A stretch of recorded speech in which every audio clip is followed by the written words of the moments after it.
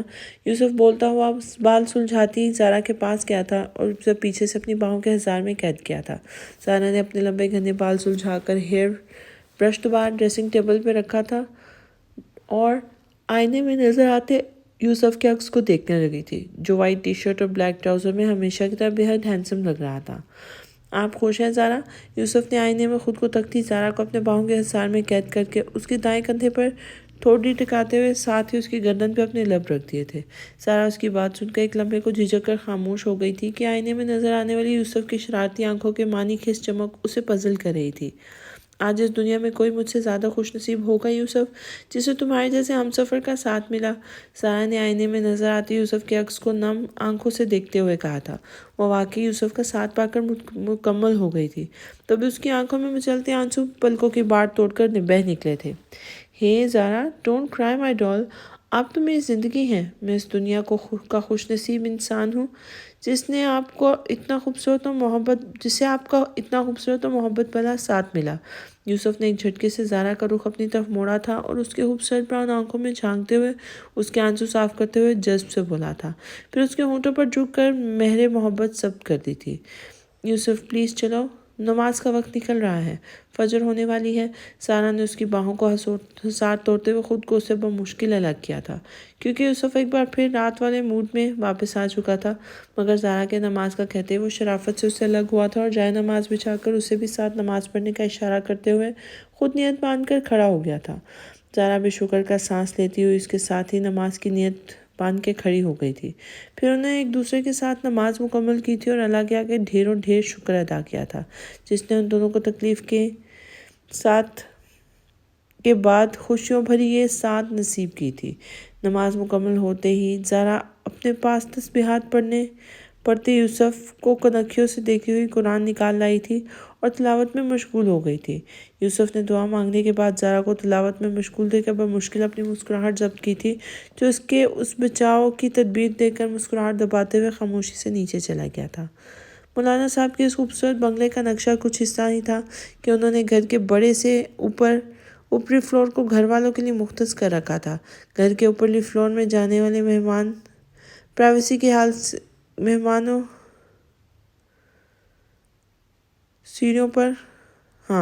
گھر کے اوپرلی فلور پر جانے والی سیڑھیوں پر پرائیویسی کے خیال سے دروازہ لگایا گیا تھا۔ نچلے فلور کے بھی 2 حصے تھے، ایک باہری حصہ اور دوسرے گھر کا اندرونی حصہ جہاں آمنہ بیگم کا مدرسہ بنا ہوا تھا۔ باہری حصہ مولانا صاحب کے لیے مخصوص تھا۔ گھر میں داخل ہونے والا بہت بڑا لکڑی کا آبنوسی دروازہ بھی اسی بڑے ہال میں کھلتا تھا اور اسی ہال میں سارا دن مولانا صاحب سے ملنے والوں کا تانتا بندھا رہتا تھا۔ اس آبنوسی دروازے کا ایک پٹ مولانا صاحب کے ہال میں کھلتا تھا تو دوسرا پٹ آمنہ بیگم کے پورشن میں، مگر آمنہ بیگم والا پٹ ہمیشہ ہی بند رہتا تھا۔ یہ پٹ بس صبح مدرسے کے وقت عورتوں کی آمد کے لیے کھولا جاتا تھا، یا بعد میں جب آمنہ بیگم سے کسی کو ملنا ہوتا تو بیل بجا کر دروازہ کھلوایا جاتا تھا، جبکہ مولانا صاحب والے دروازے کا پٹ ہمیشہ ہمہ وقت کھلا رہتا تھا۔ آمنہ بیگم کے اندرونی پورشن تک پہنچنے کے لیے باہری دروازے سے ہی ہال تک اور ہال کے بعد اندر مدرسے تک فرش سے چھت تک قدرے لہرے دار دیوار اس ٹائل سے بنی ہوئی تھی کہ وہ دیوار پورشن الگ کرنے کے لیے بنی ہوئی باؤنڈری کے بجائے ایک گھر سے جڑا دوسرے گھر کا حصہ لگتی تھی۔ اس دیوار کو عورتوں کے پردے کی خاطر خصوصی طور پر بنایا گیا تھا اور باہری مین گیٹ پر ہی الگ الگ تختیاں لگا کر رستے کی پہچان کروائی گئی تھی کہ رستے کے ایک طرف کا رستہ عورتوں کے لیے اور مردوں کے لیے اور دوسرا مردوں کے لیے مخصوص تھا۔ گھر کی اندرونی بناوٹ میں دیوار کے پیچھو پیچھ ایک دروازہ بنایا گیا تھا جسے مولانا صاحب یا آمنہ بیگم ادھر سے ادھر جانے کے لیے استعمال کرتے تھے، اور اوپری فلور سے جانے والی سیڑھیاں ہال اور اندر آمنہ بیگم والے پورشن کے بیچوں بیچ بنے اس روم سے گزرتی تھی، جس کا ایک دروازہ باہر ہال میں اور ایک دروازہ آمنہ بیگم والے پورشن میں کھلتا تھا۔ اصل میں اسی روم میں گھر کے باقی حصوں کے بھی دروازے کھلتے تھے۔ آمنہ بیگم اور مولانا صاحب سمیت سب بیڈ رومز وہیں اوپری فلور پر تھے، اور کچن نیچے ہال سے جڑے لاؤنج کے پاس ہی تھا۔ لاؤنج اور کچن کا دروازہ بھی اس کے بیچ والے کامن روم میں کھلتا تھا تاکہ آسانی کے ساتھ گھر کی عورتیں بنا کسی کی نظر میں آئے لاؤنج، کچن اور گیسٹ روم کے سوا گزر کے باقی دوسرے رومز، پچھلی طرف بنے برآمدے، صحن سمیت پیچھے بنے لان اور کچن گارڈن ہر جگہ آزادانہ اور آسانی کے ساتھ آنا جانا کر سکیں۔ ابھی بھی یوسف تہجد کے بعد فجر پڑھنے مولانا صاحب کے پاس اوپر سے نیچے اسی روم سے گزر کر سیدھا ہال میں آیا تھا۔ مولانا صاحب تہجد کے بعد سے فجر تک اسی باہری ہال میں بیٹھ کر قرآن کی تلاوت کیا کرتے تھے۔ یوسف کو نماز کے وقت باہر آتے دیکھ کر وہ شفقت سے مسکرائے تھے اور قرآن چوم کر ایک سائڈ پہ رکھتے ہوئے انہوں نے یوسف کے لیے اپنی باہیں ماں کی تھی۔ یہ ان کا یوسف کے لیے محبت کا واضح اظہار تھا۔ السلام علیکم پھوپھا جان، اف کتنا سکون ہے آپ کے اس لمس میں۔ ان 2 مہینوں کے دوران میں نے اپنی زارا کے سوا اگر کسی کو سب سے زیادہ مس کیا تو وہ آپ ہیں۔ یوسف نے واقعی زارا کے ساتھ ان کو بہت شدت سے یاد کیا تھا۔ وعلیکم السلام میری جان، میں نے بھی تمہیں بہت یاد کیا میرے بچے۔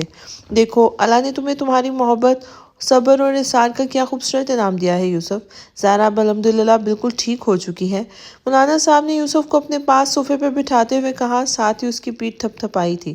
یوسف ان کے انداز پر دھیمے سے مسکرایا تھا۔ ہاں پھوپھا جان، میری زارا اب بالکل ٹھیک ہو چکی ہے۔ شکر ہے میرے اللہ کا، آپ نے بالکل ٹھیک کہا تھا۔ واقعی تہجد میں رب کی لاڈلی نماز ہے، تبھی تو میں نے اللہ سے زارا کے لیے ان نمازوں میں جتنی دعائیں کی تھی وہ سب میرے رب نے قبول کر لیں۔ میری زارا ٹھیک ہو گئی۔ پھوپھا جان قربان جاؤں میں اس اللہ کی عطا پر، واقعی وہ پاک ذات اپنے بندوں پر بہت مہربان ہے۔ یوسف نے اس رب کی حمد و ثنا کرتے ہوئے بے اختیار اس کا شکر ادا کیا تھا۔ تبھی کلثوم اور آمنہ بھی تہجد پڑھ کر فجر کے لیے سیدھی ہال میں چلی آئی تھی۔ ان کے پیچھے زارا بھی سر پر نماز کے سٹائل میں دوپٹہ باندھے ہال میں آ گئی تھی۔ ابھی فجر میں وقت تھا تو ہال کا باہری دروازہ ابھی تک بند تھا، تبھی گھر کی عورتیں ہال میں چلی آئی تھیں۔ السلام علیکم پھوپھو۔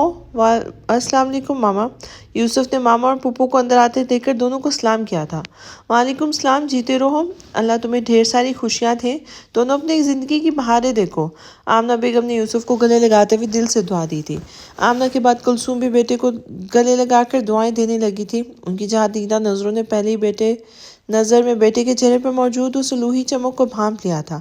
ساتھ ہی صوفے پہ بیٹھے انہوں نے ایک نظر اپنے پاس کھڑی زارا پر ڈالی تھی، جو سب کو سلام کر کے اب خاموشی سے کھڑی یوسف کی طرف اٹھتی وافرت کی بھری نظروں میں شرمائی لے جاتی ہوئی آمنہ بیگم کے پیچھے چھپنے کی ناکام کوشش کر رہی تھی۔ اسی وقت کلثوم کے سامنے جو زارا کھڑی تھی وہ اس ڈری سہمی خاموش سی زارا سے بالکل الگ لگ رہی تھی۔ ان کے سامنے کھڑی زارا کے انداز آج روز سے جدا تھے۔ تبھی تو دونوں بیٹے بہو کو ایک دوسرے کے ساتھ یوں خوش و مگن دیکھ کر کلثوم نے دل ہی دل میں بے اختیار دونوں کو ڈھیروں دعائیں دے ڈالی تھی۔ آمنہ بیگم بھی یوسف و زارا کے بیچ ہوتے ہوئے نظروں کے کھیل کو سمجھ گئی تھی۔ ان کے سامنے کھڑے یوسف اور پیچھے چھپتی زارا کی آنکھوں میں سے کوئی اور ہی کہانی سنا رہی تھی۔ ایک کی نگاہوں میں محبت کا ٹھاٹھے مارتا سمندر موزن تھا تو دوسرے کی آنکھیں حیا کی وجہ سے جھکی جا رہی تھی۔ اب یوسف کی بے قرار نظریں زارا کے چہرے پر ہی ٹکی تھی۔ وہ کلثوم کے برابر ہی صوفے پہ جا بیٹھے تھی۔ زارا بچے اب تو خوش ہو، آپ کا یوسف واپس آ گیا، یہ آپ کا مجرم ہے بیٹا جو دل چاہے سزا دے۔ مولانا صاحب شرارت سے مسکراتے ہوئے صوفے پہ سر جھکائی زارا سے بولے تھے۔ پھوپھا جان پلیز، آپ کیوں ہم میاں بیوی کے درمیان ولن کا رول پلے کر رہے ہیں؟ اتنی مشکل سے تو میں اپنی روٹھی ہوئی بیوی کو منایا ہے۔ آپ کو تو مجھے سپورٹ کرنا چاہیے، الٹا آپ زارا کو میرے خلاف بھڑکا رہے ہیں، یوسف احتجاجاً بولا تھا۔ بالکل ٹھیک کہہ رہے ہیں تمہارے پھوپھا جان۔ یوسف خبردار، جو تم نے اب کبھی زارا کو اکیلے چھوڑ کے جانے کی کوشش کی تو میں سب کے سامنے تمہاری پٹائی کر دوں گی۔ کلثوم نے بھی اپنے پاس بیٹھی زارا کے سر پہ پیار سے ہاتھ پھیرتے ہوئے یوسف کو ڈپتا تھا۔ بالکل، اب آپ کے کام کریں جناب یوسف ابراہیم صاحب، اب آپ ایک کام کریں۔ ہمارے پاکستان میں ایک بہت خوبصورت سی جگہ ہے جس کا نام مری ہے۔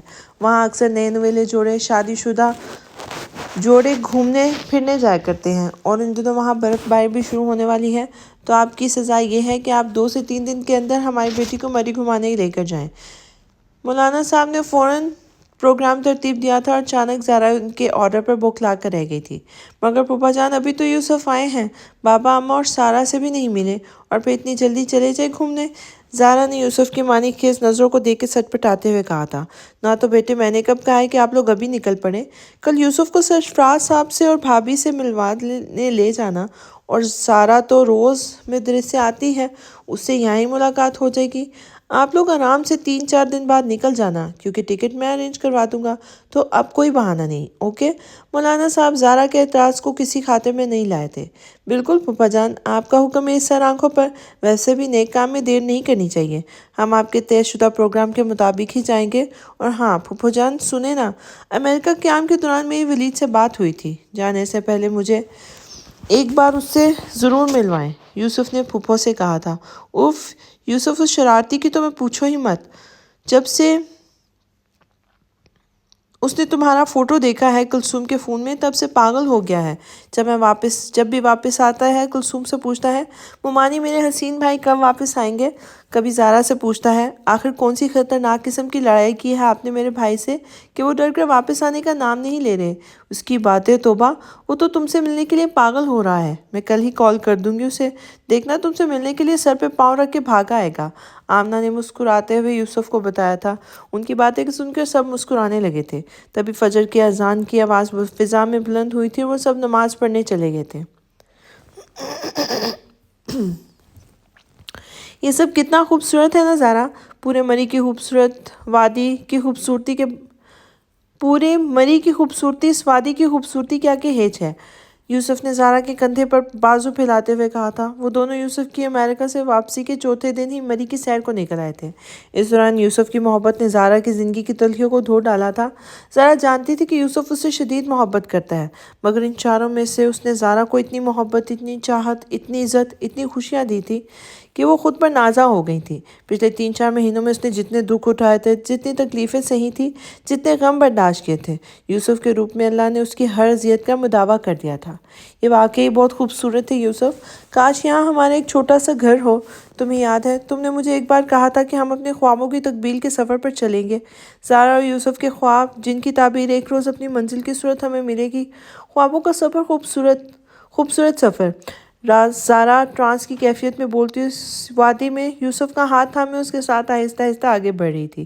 پھر اچانک چلتے چلتے وہ خوبصورت سے گھر کے پاس جا کے کھڑی ہو گئی تھی۔ گھر سے کچھ دوری پر ایک چھوٹا سا پہاڑ بنا ہوا تھا۔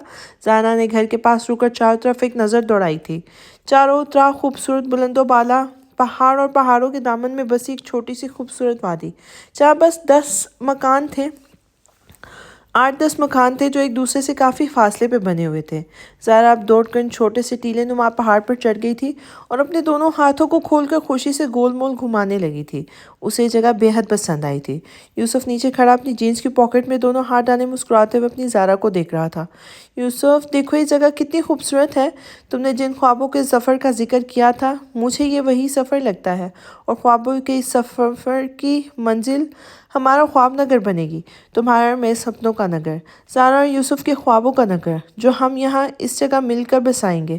مجھے یہ وادی اپنی بہت پسند آئی ہے یوسف، ہم یہاں اس جگہ اپنا ایک چھوٹا سا گھر بنائیں گے۔ زارا نے خوشی سے چمکتی آنکھوں کے ساتھ پہاڑ کی طرف اشارہ کرتے ہوئے کہا تھا، اور یوسف نے اس بات میں سر ہلاتے ہوئے زارا کی خواہش پر فوراً سر تسلیم خم کر دیا تھا۔ جس سے زارا اس کے زندگی میں آئی تھی، اس نے یوسف سے پہلی فرمائش کی تھی، اور اب یہ ناممکنات میں سے تھا کہ زارا کی اس فرمائش کو یوسف پورا نہ کرتا۔ مری میں ٹرپ ان کا ہنی مون پیریڈ تھا۔ یہاں آنے سے پہلے یوسف سرفراز صاحب اور افشاں بیگم سمیت سارا سے بھی مل چکا تھا۔ ولید بھی اس سے ملنے کی خاطر اگلے دن ہی ہاسٹل سے واپس آ چکا تھا اور یوسف سے مل کے وہ ایسے خوش ہو رہا تھا جیسے اس کو دنیا کا نہیں بلکہ وہ اس دنیا کا نہیں بلکہ کسی دوسری دنیا سے آیا ہو۔ در حقیقت ولید یوسف کی خوبصورتی کا عاشق ہو گیا تھا۔ وہ فوٹو کے مقابلے حقیقت میں اور زیادہ حسین تھا۔ ولید نے زارا کو بھی کئی بار یہ بات جتا دی تھی کہ وہ اس دنیا کی ان خوش قسمت ترین عورتوں میں سے ایک ہیں جنہیں یوسف جیسا حسین صورت اور حسین سوچ والا ہمسفر ملا ہے۔ وہ مردانہ وجاہت کا شاہکار تھا جسے اللہ نے واقعی بہت فرصت سے بنایا تھا۔ یوسف 15 دن کے بعد مری آیا تھا، مگر زارا کی خواہش کو پورا کرنے کے لیے اسے اب 15 کی بجائے 20 دن لگ گئے تھے۔ جو جگہ زارا نے اپنے گھر کے لیے پسند کی تھی وہ ایک ریٹائرڈ کرنل کی پراپرٹی تھی۔ یہ وہی کرنل تھے جن کا گھر اس پہاڑی کے پاس بنا ہوا تھا۔ کرنل صاحب کی ایک عمر گزارنے کے بعد اب تک غیر شادی شدہ تھے اور اکیلی نوکروں کے ساتھ اپنے گھر میں رہتے تھے۔ ان کو اپنا ایک گھر اس جگہ سے اتنی زیادہ محبت تھی کہ کئی بار آفر آنے کے باوجود انہوں نے یہ پراپرٹی کسی کو نہیں بھیجی تھی، مگر یوسف کی شکل و صورت کے سوا اس کے عادات و اطوار سے وہ اتنے امپریس ہو گئے تھے کہ انہوں نے سالوں سے خالی پڑی اپنی زمین کو یوسف کو بہت کم ہی قیمت میں بیچ دیا، جو اپنی جان سے عزیز بیوی کے لیے اس جگہ پر ایک چھوٹا سا گھر بنانا چاہتا تھا۔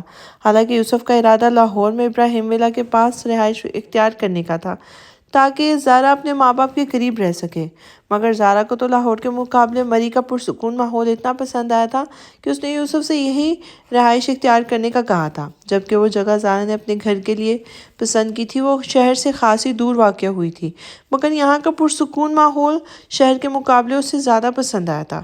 اتفاق سے ان کے آنے کے 2 دن بعد ہی برف باری شروع ہو گئی تھی، تو یہاں کا کاروباری زندگی مزید سست روی سے چلنے لگا تھا اور سارا ماحول مزید پرسکون ہو گیا تھا۔ یہی چیز زارا کو اپنی طرف کھینچنے کا باعث بنی تھی۔ یوں مری میں پورے 20 دن زارا اور یوسف نے جیسے واقعی خوابوں کے جہان میں رہ کے گزارے تھے۔ یوسف جو زارا کو شروع سے شہزادیوں جیسا پروٹوکول دیتا تھا، اس نے ان دنوں واقعی زارا کو جیسے اپنی آنکھوں پہ بٹھا لیا تھا۔ وہ اسے اتنا اسپیشل فیل کرواتا تھا کہ وہ حقیقتاً ڈرنے لگی تھی کہ کہیں یوسف کی محبت کو خود کی زارا کی نظر ہی نہ لگ جائے۔ پھر ایک دوسرے کی سنگت میں نہایت خوشگوار اور پرلطف وقت گزار کر وہ دونوں سرشار سے واپس لاہور لوٹ گئے تھے۔ لاہور واپس آتے ہی مولانا صاحب اور سرفراز ابراہیم سمیت کلثوم کو بھی یوسف نے خوشخبری دے دی تھی کہ اس نے مری میں اپنے گھر کے لیے زمین خرید لی ہے اور کچھ ہی وقت میں وہ وہاں تعمیر کا کام بھی شروع کروانے والا تھا۔ یوسف کے مری میں گھر لینے پر سرفراز صاحب کو ذرا اعتراض ہوا تھا، مگر یوسف نے ان سے کہہ دیا تھا کہ اسے مری کا قدرتی ماحول اپنے ملک کی یاد دلاتا ہے، اس لیے وہ مستقل طور پر وہیں رہنا چاہتا ہے۔ اس کی بات سن کر سرفراز صاحب خاموش ہو گئے تھے۔ یوسف نے مولانا صاحب کو بھی بتا دیا تھا کہ وہ گھر کی تعمیر کا کام شروع کچھ مہینے میں کروانے والا ہے، کیونکہ ابھی زمین کا کچھ پیپر ورک باقی تھا جو کرنل صاحب کو کروا کر دینا تھا۔ اور پھر مزید مہینے بھر گزارنے کے بعد یوسف کے پاس ہنری کی کال آئی تھی۔ ان کا رزلٹ آ چکا تھا اور یوسف شاندار گریڈز میں پاس ہوا تھا۔ اب اسے کچھ ہی دن میں اپنی ڈگری لینے امریکہ جانا تھا۔ اس کے امریکہ آنے جانے کا سارا خرچہ مولانا صاحب نے اٹھایا تھا۔ انہیں یوسف بتا چکا تھا کہ امریکہ کرام کے دوران اسے ہنری نے کسا رقم دے کے اسے کڑے وقت میں اس کی مدد کی تھی، اور اب انہیں یہ بھی پتا تھا کہ یوسف اپنے پاس موجود رقم سے زمین خرید چکا ہے۔ اب اس کے پاس زیادہ رقم نہیں بچی۔ مولانا صاحب نے یوسف کے منع کرنے کے باوجود اس کے امریکہ آنے جانے کا خرچہ اٹھایا تھا اور اسے اپنے باقی ماندہ رقم بینک میں جمع کروانے کا مشورہ دیا تھا تاکہ وہ رقم مستقل قریب میں اس کے کام آ سکے۔ ان کی اب بات پر یوسف خاموش ہو گیا تھا کہ وہ واقعی ٹھیک کہہ رہے تھے۔ اب یوسف کے پاس ایسا کوئی ذریعہ معاش نہیں تھا جو ضرورت پڑنے پر اس کے کام آ سکتا، جبکہ اب زارا اور کلثوم بھی اس کی ذمہ داری تھے۔ پھر مولانا صاحب کی مدد سے وہ امریکہ جانے کو تیار ہو گیا تھا، مگر جانے سے پہلے یوسف نے زارا کی اجازت لینا ضروری سمجھا تھا۔ وہ پچھلی بار کی طرح اس بار بھی زارا کی طرف سے کوئی رسک نہیں لینا چاہتا تھا، تبھی اس نے امریکہ جانے سے پہلے خاص طور پر زارا کی رضامندی لی تھی اور اس کے ہاں کہنے کے بعد ہی وہ ہفتے بھر کے لیے امریکہ گیا تھا۔ اسے ڈگری مل گئی تھی۔ وہ ہنری، رینا، کیٹی اور علی سمیت اس کی پوری فیملی سے مل کر ایک ہفتے بعد پاکستان واپس لوٹ آیا تھا۔ یوسف نے واپسی کے ساتھ ہی مولانا صاحب سے قرآن پڑھنے کی خواہش ظاہر کی تھی، مگر مولانا صاحب خاصے بزی بندے تھے، انہیں یہاں بھی ڈھیروں کام ہوتے تھے، پھر اپنی تبلیغی جماعت کے لیے ملکوں جانا ہوتا تھا، تبھی وہ مستقل مزاجی سے یوسف کو پڑھانے کی ذمہ داری نہیں لے سکتے تھے، اس لیے انہوں نے یوسف کو قرآن پڑھانے کی ذمہ داری اپنے ایک بہت قابل شاگرد حافظ اور قرآن اور اسٹوڈنٹ یحییٰ مجید کو سونپ دی تھی، جو مولانا صاحب کی غیر موجودگی میں ان کی تبلیغ سے جڑے سارے کام سنبھالتا تھا، ساتھ ہی مولانا صاحب کے پیچھے ان سے ملنے والے لوگوں کو بھی دیکھتا تھا۔ یحییٰ یوسف کا ہی ہم عمر تھا۔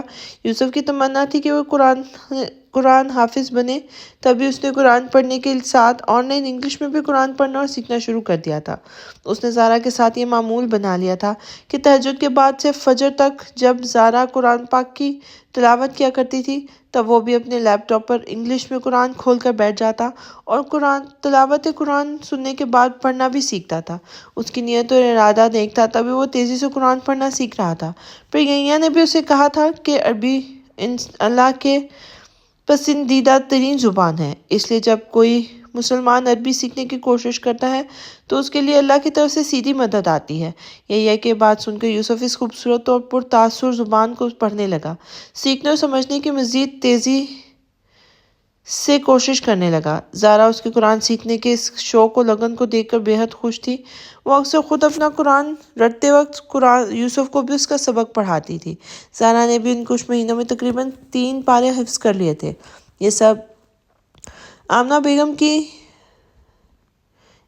اس پر محنت کا نتیجہ تھا، جو زارا کی پھپھو ساس ہونے کے سوا اس کی استاد بھی تھی۔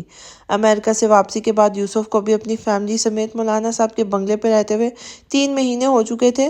اس دوران مولانا صاحب کئی دن جماعتوں میں بھی رہ گئے تھے، اور پھر جب تک ان کا واپسی اپنے گھر پر ہوئی تھی، تب تک یوسف ان کے گھر رہتے ہوئے مزید 1 مہینہ گزر گیا تھا۔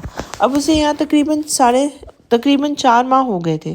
مولانا صاحب نے جماعت سے واپس آتے ہی سب سے پہلے جو کام کیا وہ یوسف کو جاب دلانے کا تھا، کیونکہ اس دوران ان کی ایک بار یوسف سے بات ہوئی تھی، جو ہر بات ان سے یہی کہتا تھا کہ وہ اب گھر میں خالی بیٹھ کے اوب گیا ہے۔ اس نے مولانا صاحب کے سامنے اپنی جاب کا مسئلہ رکھ دیا تھا، مگر مولانا صاحب نے اپنی واپسی تک اسے جاب ڈھونڈنے کے لیے منع کیا تھا۔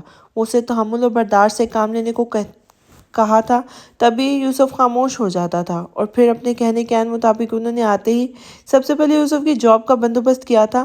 یوں پورے 4.5 ماہ بعد مولانا صاحب کی سفارش پر یوسف کو ایک بہت بڑی فارماسیوٹیکل کمپنی میں جاب مل گئی تھی۔ وہ کمپنی مولانا صاحب کے دوست کے بیٹے کی اور ان کے ایک شاگرد کی تھی۔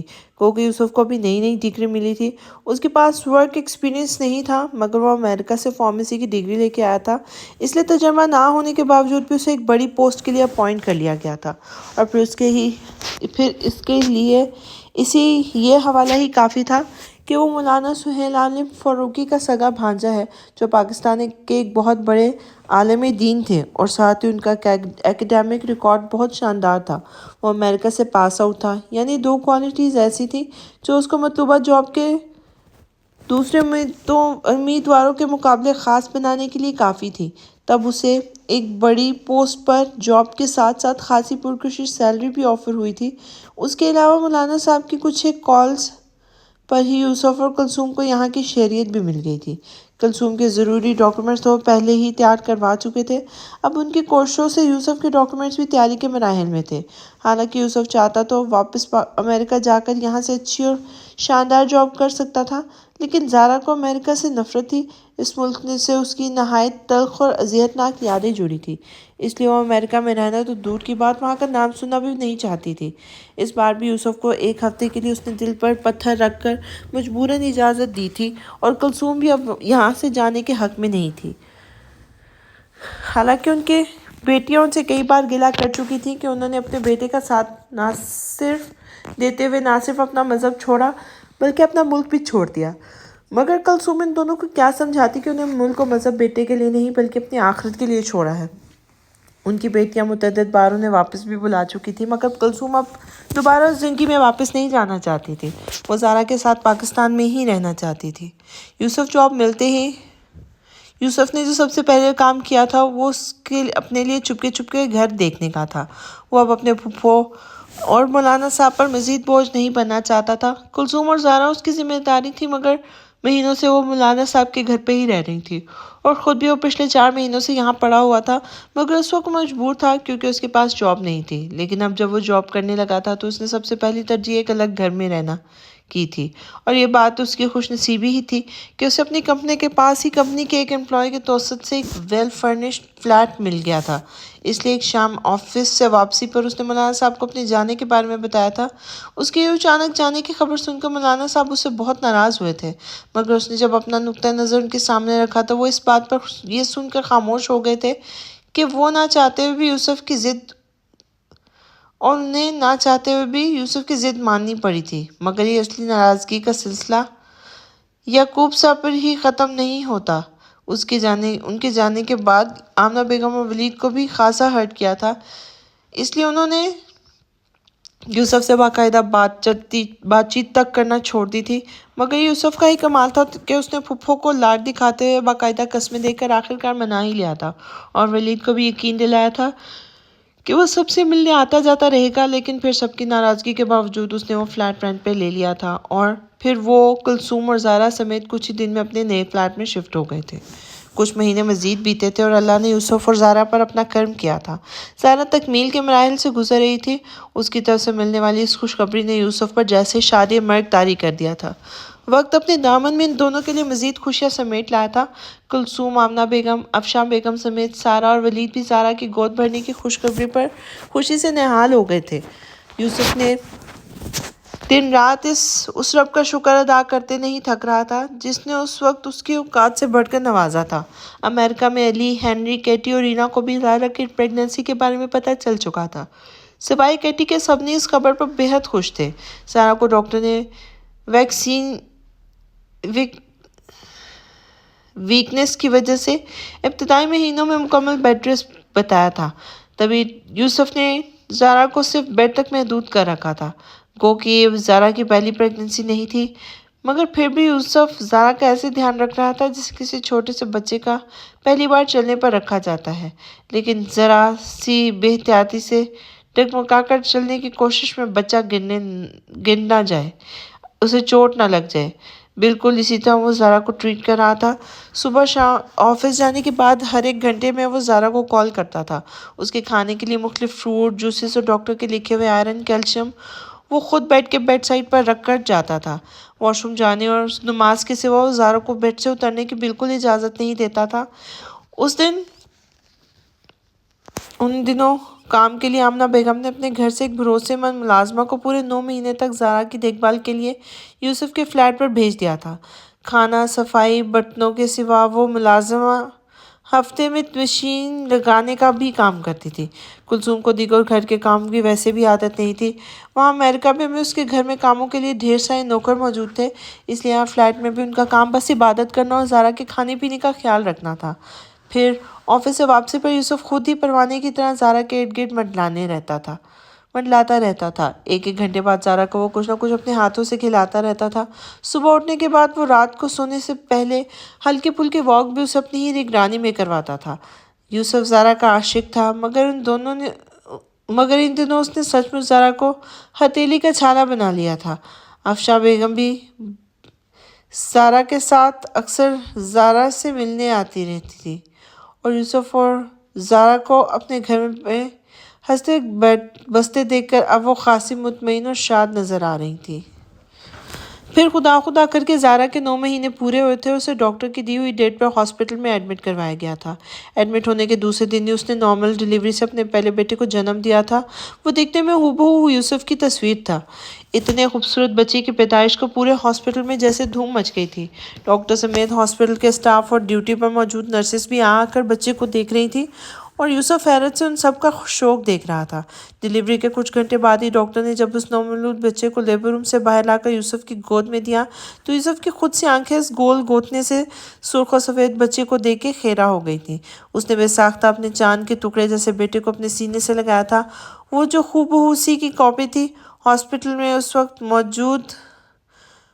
وقت یوسف کے پاس کلثوم اور آمنہ موجود تھی۔ زارا کو بھی لیبر روم سے وارڈ میں شفٹ کر دیا گیا تھا۔ بہت ہی خوبصورت ہے تمہارا بیٹا یوسف، اللہ اسے نظر بد سے بچائے۔ اس خوبصورت شہزادے کا کیا نام رکھو گے؟ پھوپھو نے یوسف کی گود میں موجود اس گلابی گڈے جیسے بچے کو دیکھ کر پوچھا تھا۔ اس کا نام زارا رکھیں گے پھوپھو، میں نے حق پہلے ہی انہیں دے دیا تھا کہ ہمارے پہلے بچے کا نام وہ خود ہیں، اس کا نام زارا رکھیں گی، اچھا وہ خود رکھیں گی، یوسف نے بیٹے کی پیشانی چومتے ہوئے کہا تھا، اور بے اختیار اوپر دیکھتے ہوئے اس نے پاک رب کا شکر ادا کیا تھا جس نے اسے اتنے خوبصورت اور انمول تحفہ دیا تھا۔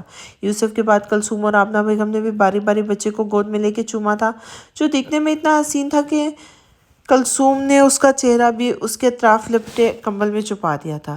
انہیں پوتے کو نظر لگ جانے کا خدشہ پریشان کر رہا تھا۔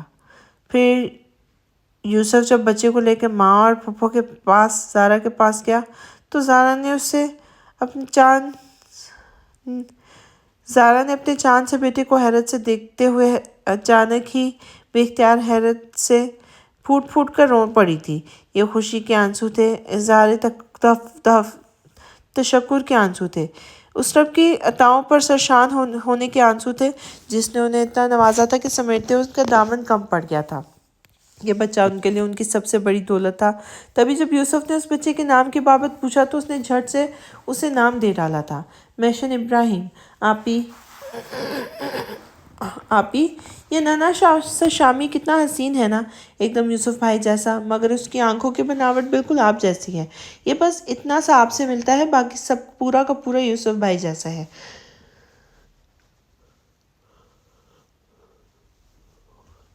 زارا کے پاس بیڈ پہ بیٹھی سارا اپنے ہاتھ کی شہادت کی انگلی اور انگوٹھے کو ایک ساتھ ملاتے ہوئے تھوڑا سا کھول کر اتنا سا کا اشارہ کرتے ہوئے بولی تھی۔ زارا اس کی بات سن کر ہولے سے مسکرا دی تھی۔ آپ کو پتہ ہے میں نے یوسف بھائی جیسے خوبصورت شخص اپنی زندگی میں نہیں دیکھا۔ آپ نے جب یوسف بھائی کو پہلی بار دیکھا تھا نا تو ایک لمحے کو میں ہی انہیں دیکھ کر پلکیں جھپکنا بھول گئی تھی۔ اور آپ جانتی ہے کہ ان کے اندر سب سے اچھی بات کیا ہے؟ وہ اتنے ہینڈسم، اسمارٹ ہیں کہ ان کے باوجود بھی ان کے اپنی شخصیت کو لے کر تکبر اور غرور نام کی کوئی چیز نہیں ہے۔ اتنے ڈیسنٹ، اتنے ہینڈسم، اتنے وسیع پرسنالٹی کے مالک ہونے کے باوجود وہ خود کو بالکل بھی خاص نہیں سمجھتے۔ ان کی یہی عادت انہیں سب سے زیادہ خاص بناتی ہے۔ اور آپ کا بیٹا یوسف بھائی کی دوسری کاپی ہے، تو میں جب اسے دیکھتی ہوں تو قربان ہونے لگتی ہوں۔ میں آپ کے بیٹے کی عاشق ہوں، قسم سے یہ اتنا پیارا ہے کہ میرا دل کرتا ہے اسے سامنے سے بٹھا کر بس دیکھتی رہوں۔ آپ ایک کام کریں، اسے میرا بیٹا بنا کر مجھے دے دیں، میں اس کو پال لوں گی، پھر جب میری شادی ہو جائے گی تو میں اسے اپنے ساتھ سسرال لے جاؤں گی، اور جب میری بیٹی ہوگی تو میں اس حسین شہزادی کی شادی کر دوں گی اس سے۔ ہمیشہ کی طرح یہ میرے پاس ہی رہے گا، ہے نا آپی؟ پتہ ہے کہ آپ کی طرح میری بیٹی کو بھی بہت ہینڈسم شوہر ملے گا، کیونکہ مجھے 100% یقین ہے کہ یہ وجاہت اور خوبصورتی میں یوسف بھائی سے بھی بڑھ کر نکلے گا، میرا پیارا سا شامی۔ سارا نے 9 مہینے کے گول گپے جیسے محشم کو اپنے گلے لگاتے ہوئے کہا تھا، جبکہ اس کے پاس بیٹھی زارا اپنی 15 سالہ بہن کی باتیں سن کر منہ پہ ہاتھ رکھ کے بے اختیار ہنسی جا رہی تھی، اور ہنس تو زارا کے روم کے باہر کھڑا ولید بھی رہا تھا، جسے ان چھوٹی سی زارا کی بڑی بڑی باتیں خاصی محظوظ کر رہی تھیں۔ وہ بھی شام کو ہی اپنے ہاسپٹل سے گھر واپس آیا تھا، اور گھر میں آتے ہی اس کا دل ننھے محشم سے ملنے کے لیے مچلنے کو اٹھا تھا۔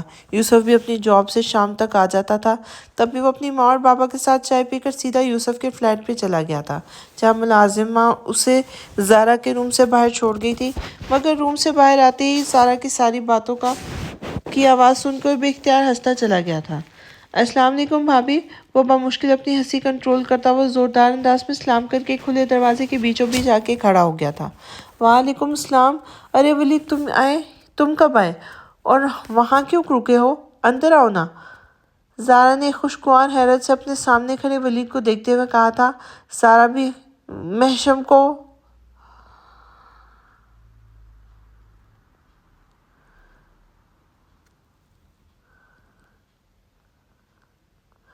خوشگوار حیرت سے دیکھتے زارا اپنے بھی فوراً محشم کو گود میں لیے بیڈ سے اتر گئی تھی۔ مجھے آئے ہوئے تو 19 سال ہو چکے ہیں، مگر آپ اگر یہاں آنے کی وجہ پوچھ رہے ہیں تو میں اس وقت آیا جب شامی کی خالہ اس کا رشتہ اپنی بیٹی سے پکا کر رہی تھی، ولید شرارت سے بولا تھا، اور اس کی بات سن کر سارا بری طرح جھیم کر رہ گئی تھی، جبکہ زارا ایک بار پھر کھلکھلا کے ہنستی تھی۔ اچھا تو سن لی تم نے بھی اس جھلی کی باتیں؟ ایک تو یہ ایسے ہی بولتی رہتی ہے۔ تم آؤ نا، بیٹھو، سارا اپنی ہنسی روکتے ہوئے بولی تھی۔ سارا بہن کی بات سن کر خفگی سے اسے دیکھنے لگی تھی۔ ہاں بیٹھوں گا بھی اور کھانا کھا کر جاؤں گا۔ آپ پہلے اپنے اس شہزادے کو مجھے دے دیں اور اچھی سی چائے بنوائیں، میں تب تک اس جونیئر یوسف بھائی کے پاس باہر ہال میں بیٹھوں گا۔ ولید نے ایک نظر زارا کے ساتھ کھڑی سارا اور محشم کو دیکھ کر کہا اور پھر باہر نکل گیا تھا۔ محشم کی پیدائش کے بعد تیسری بار ہی یہاں آیا تھا، ورنہ ہر بار ولید کے ہاسپٹل سے آمد پر زارا ہی کلثوم اور محشم کے ساتھ آمنہ بیگم کے بلاوے پر ان کے گھر چلا جاتا تھا، اور اس دوران ولید سارا وقت ننھے محشم کو گود میں لیے رہتا تھا۔ آپ ہی میں اپنے شامی کو کسی کو نہیں دوں گی، باہر جا کر کہہ دیں اپنے دیور سے، سارا نے اپنی گود میں موجود محشم کو پیچھے کرتے ہوئے کہا۔ بدتمیزی مت کر سارا، وہ کتنے دن بعد آیا ہے، تھوڑی دیر بعد چلا جائے گا، پھر تم لیے رہنا اپنے شامی کو، زارا نے کہتے ہوئے سارا کی گود سے محشم کو لیا تھا اور باہر نکلتی چلی گئی تھی، جبکہ سارا کو ولید کی اس بات پر بے وقت کی آمد پر غصہ آیا تھا جس نے اس کے محشم کو اس سے چھین لیا تھا۔ ان دنوں سارا کے اسکول کے سمر ویکیشنز چل رہی تھی، اس لیے وہ سارا دن بہن کے فلیٹ پر ہی گزارتی تھی اور روز صبح آمنہ بیگم کے مدرسے جاتی تھی، پھر وہیں سے ڈرائیور چچا کے ساتھ سیدھی زارا کے گھر پہنچ جاتی تھی اور رات کو بمشکل ہی سرفراز کے لینے آنے کے لیے واپس اپنے گھر جاتی تھی۔ حالانکہ محشم سے 1 مہینے پہلے ہی نائلہ کے یہاں بھی دوسرا بیٹا پیدا ہوا تھا، مگر نائلہ کے بیٹے کو دیکھنے افشا بیگم اور سرفراز صاحب ہی ہاسپٹل گئے تھے۔ سارا کو چھوٹے بچے بے حد پسند تھے، تبھی اپنے ننھے سے بھتیجے کا نام قیامت کا سن کر اس کو دیکھنے کے لیے وہ فوراً ہاسپٹل جانے کو تیار ہو گئی تھی، مگر افشا بیگم اسے اپنے ساتھ ہاسپٹل لے کر نہیں گئی تھی، کیونکہ نائلہ بھی ایک چھوٹے سے میٹرنٹی ہوم میں ایڈمٹ تھی، جہاں کے ماحول کی وجہ سے انہیں سارا کو وہاں لے کر جانا مناسب نہیں لگ رہا تھا۔ تبھی سارا ماں کے ساتھ سامنے ضد کرتی رہتی، لیکن کوئی سنوائی نہیں ہوتی تھی۔ پھر نائلہ کے ہاسپٹل سے گھر واپس جاتے ہی سارا بھتیجے کو دیکھنے بھائی بھابھی کے گھر پہنچ گئی تھی، مگر بھابھی کے تلخ الفاظ اور سرد رویے نے اسے خاصا دل برداشتہ کیا تھا، اس لیے وہ چاہنے کے باوجود بھی دوبارہ ننھے بلال کو دیکھنے نہیں گئی تھی۔ پھر محشم کی پیدائش کے بعد تو اسے اپنے بھتیجے بلال کی ضرورت ہی نہیں پڑی تھی۔ وہ چھوٹے سے گلابی گڈے جیسے محشم کو بھانجے کے روپ میں پا کر بے حد خوش ہوئی تھی۔ اس کی بے تحاشا خوبصورتی پر وہ عاشق تھی، اسے محشم سے والہانہ محبت تھی جو اس کے ان کچھ مہینوں میں ہی ماں کے ساتھ ساتھ خالہ کی گود بھی پہچاننے لگا تھا۔ تبھی اپنے اسکول کی چھٹیاں ختم کو وہ محشم کے ساتھ ہی انجوائے کرتے ہوئے گزار رہی تھی۔ وہ سارا دن محشم کو اپنے ساتھ چپکائے رکھتی تھی، اس کی موجودگی میں کسی کی مجال نہیں تھی کہ وہ محشم کو اس سے لے سکے۔ سارا کو بھی اپنا بیٹا تبھی میسر آتا تھا جب اسے محشم کو فیڈ کروانا ہوتا تھا۔ اس کے سوا بھانجے کو تیار کرنے سے لے کر اس کے گندے ڈائپر بدلنے تک کا سارا کام سارا بنا کسی گھن کے بڑے آرام سے کر دیتی تھی۔ سارا اپنے بیٹے کے لیے چھوٹی بہن کی دیوانگی دیکھ کر مسکراتی رہتی تھی۔ اس دوران یوسف بھی اگر یوسف آفس سے آنے کے بعد اپنے بیٹے کو پیار کرنے کے لیے سارا سے مانگتا تو اسے بھی ناکامی کا ہی منہ دیکھنا پڑتا تھا۔ سارا اپنی موجودگی میں ہی محشم کو کسی کو نہیں سونپتی تھی، تب یوسف بے بسی سے بیوی کو دیکھ کر ٹھنڈی آب بھر کے رہ جاتا تھا، کیونکہ اسے پتا تھا کہ اسے جب محشم سارا کی واپسی کے بعد رات کو ہی مل پائے گا۔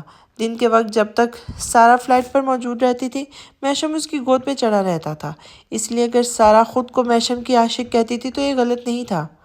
اب بھی بھانجے کو بہن کو واپس کرتے ہوئے اس کا منہ بن گیا تھا اور وہ غصے سے ناک پھلاتی ہوئی باہر آئی تھی، جہاں سامنے ہی ولید کلثوم کے ساتھ بیٹھا باتیں کر رہا تھا، ساتھ ہی وہ ننھے محشم کو گدگداتے ہوئے اس کے ساتھ توتلی زبان میں باتیں کرتی جا رہی تھی۔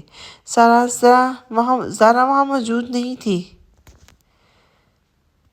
سارا ولید